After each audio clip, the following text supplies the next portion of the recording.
আসসালামু আলাইকুম এভরিওয়ান, আশা করছি সবাই খুব ভালো আছে। খুব মজাদার আর সহজভাবে কচুর লতি দিয়ে চিংড়ি মাছ রান্না। তো এই রান্নাটা হয়তো এমন কেউ নেই যার পছন্দ না। তো চলুন এই রান্নার মূল রেসিপিটি দেখে আসি।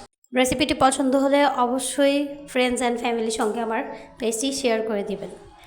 তো এই রান্নার জন্য প্রথমে আমি কড়াইয়ে তেল গরম করে নিচ্ছি। তেল গরম হয়ে গেলে এখানে আমি পেঁয়াজ কুচি দিয়ে দিয়েছি। পেঁয়াজটা একদম কুচি কুচি করে কাটিনি, একটু বড় বড় করে কেটেছি, আপনারা হয়তো দেখেই বুঝতে পারছেন। আর দিয়ে দিলাম বেশ খানিকটা রসুন কুচি। রসুনটাও আমি পেঁয়াজের মতো করেই কেটেছি। এবার পেঁয়াজ রসুনটা ভেজে নিয়েছি হালকা। এ পর্যায়ে দিয়ে দিব চিংড়ি মাছ।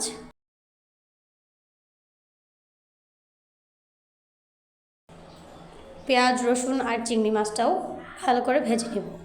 খুব কড়া করে ভাজবো না, হালকা ভাজবো। এবার দিয়ে দিলাম সামান্য লবণ।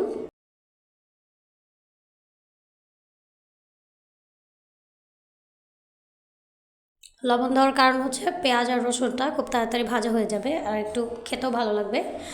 তো এখানে আমি পেঁয়াজ রসুন আর চিংড়ি মাছ ভাজা হয়ে গেলে দিয়ে দিয়েছি 1 চা চামচ পরিমাণ হলুদ, আর দিয়ে দিয়েছি বেশ খানিকটা কাঁচামরিচ কুচি, দিয়ে দিচ্ছি 1/2 চা চামচের মতো মরিচের গুঁড়া। তো এবার আমি পানি দিয়ে দিয়ে কষিয়ে নিচ্ছি। এখানে আমি লতিগুলো আগেই কেটে ধুয়ে রেখেছি।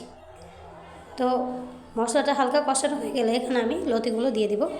লতি দিয়ে একসাথে কষিয়ে নেব। আমি এই লতি রান্নাটা আজকে একদম পানি ছাড়া করব।